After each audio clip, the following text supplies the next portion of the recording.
নমস্কাৰ, আপোনালোকে চাবলৈ লৈছে অসম 24x7 আৰু এই মুহূৰ্তত লৈ আহিছোঁ কেইবাটাও গুৰুত্বপূৰ্ণ খবৰ।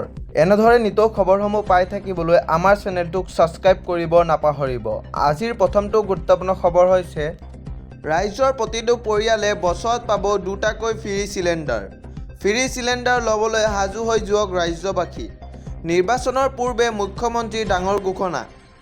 অসমৰ প্ৰতিটো পৰিয়ালে বছৰত পাব দুটাকৈ ফ্ৰী চিলিণ্ডাৰ। বিহু আৰু দুৰ্গা পূজাত ৰাইজলৈ মুখ্যমন্ত্ৰীৰ উপহাৰ। বিহু দুৰ্গা পূজাত পাব বিনামূলীয়া গেছ চিলিণ্ডাৰ ৰাজ্যবাসীয়ে প্ৰতি বছৰ। মাহ মৰা নিৰ্বাচনী সভাত প্ৰতিশ্ৰুতি দিছে ডক্টৰ হিমন্ত বিশ্ব শৰ্মাৰ। বিহু দুৰ্গা পূজাত পাব বিনামূলীয়া গেছ চিলিণ্ডাৰ। ইয়াৰ পাছৰ গুৰুত্বপূৰ্ণ খবৰটো হৈছে বন্ধুসকল, ৰাজ্যত ওলাব হাজাৰ হাজাৰ চৰকাৰী চাকৰি। সাজু হোৱাক যুৱক যুৱতী। বৃহৎ ঘোষণা মুখ্যমন্ত্ৰী ডক্টৰ হিমন্ত বিশ্ব শৰ্মাৰ। অসম আৰক্ষী আৰু শিক্ষা বিভাগত খালী হৈছে পদ। একেলগে 1 লাখ চৰকাৰী চাকৰি ওলাব। অসম আৰক্ষীত ওলাব 25,000 চাকৰি। শিক্ষা বিভাগত ওলাব 75,000 পদ। এটকাও ঘোচ নিদিয়াকৈ সকলোৱে পাব চৰকাৰী চাকৰি। ডাঙৰ মন্তব্য মুখ্যমন্ত্ৰী হিমন্ত বিশ্ব শৰ্মাৰ।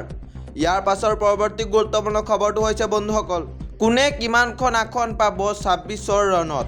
বিজেপি মিত্ৰজোঁটে পাব 90খনতকৈও অধিক আসন। কংগ্ৰেছে পাব 15ৰ পৰা 17খন আসন। AIUDFে লাভ কৰিব পাৰে 5ৰ পৰা 6খন আসন। ৰাইজৰ দলে এখন পাব পাৰে আৰু অজাপ শূন্য। উজনি অসমত খতম হৈ যাব কংগ্ৰেছী। কংগ্ৰেছে সৰ্বকালৰ অভিলেখ ভংগ কৰিব এইবাৰ। বাংলাদেশী মিয়া কংগ্ৰেছক ভোট দিব ভয় খায়। নিৰ্বাচনৰ পূৰ্বে ৰিজাল্ট দিলে মুখ্যমন্ত্ৰী হিমন্ত বিশ্ব শৰ্মাৰ। নিৰ্বাচনৰ পূৰ্বে ৰিজাল্ট দিলে মুখ্যমন্ত্ৰীয়ে। ইয়াৰ পাছৰ বৃহৎ খবৰটো হৈছে নতুন বৰ অসম গঢ়াৰ লক্ষ্যৰে কংগ্ৰেছে মুকলি কৰিলে নিৰ্বাচনী ইস্তাহাৰ। 5টা প্ৰতিশ্ৰুতিৰে কংগ্ৰেছৰ নিৰ্বাচনী ইস্তাহাৰ প্ৰকাশ। মহিলা সবলীকৰণৰ দিশত কংগ্ৰেছৰ বিশেষ পদক্ষেপ। মহিলাক ব্যৱসায়ৰ বাবে দিয়া হ'ব 50,000 টকা এককালীন সাহায্য। প্ৰতিটো পৰিয়ালক স্বাস্থ্যৰ বাবে 25 লাখ টকা দিয়াৰ ঘোষণা। জুবিন গাৰ্গক 100 দিনৰ ভিতৰত ন্যায় দিয়াৰ কথা উল্লেখ কৰিলে কংগ্ৰেছ চৰকাৰে। জ্যেষ্ঠ নাগৰিকৰ পেঞ্চন হিচাপ দিব মাহে 1250 টকাকৈ।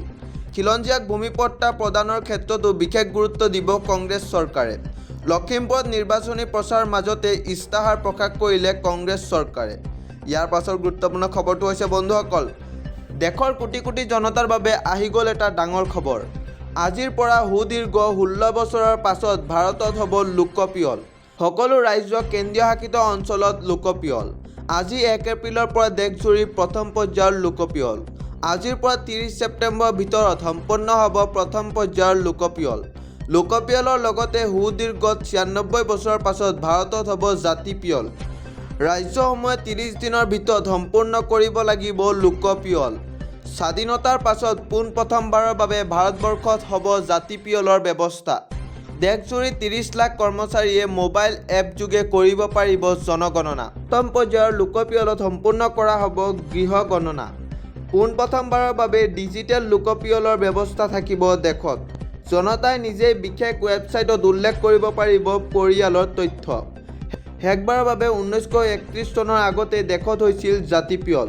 স্বাধীনতাৰ পিছত লোকপিয়লৰ পৰা বাদ দি হৈছিল জাতি পিয়ল। অনলাইনত জনতাই 35টা শিতানক দিব লাগিব উত্তৰ। বাসগৃহৰ গঠন, খোৱাপানীৰ উৎস, খাদ্য সম্পৰ্কত দিব লাগিব প্ৰশ্নৰ উত্তৰ। 2027 চনৰ ফেব্ৰুৱাৰীৰ পৰা আৰম্ভ হ'ব দ্বিতীয় পৰ্যায়ৰ জনগণনা। 2027 চনত সম্পূৰ্ণ হ'ব লোকপিয়ল সমগ্ৰ প্ৰক্ৰিয়া। দেশৰ কোটি কোটি জনতাৰ বাবে আহি গ'ল এটা ডাঙৰ খবৰ।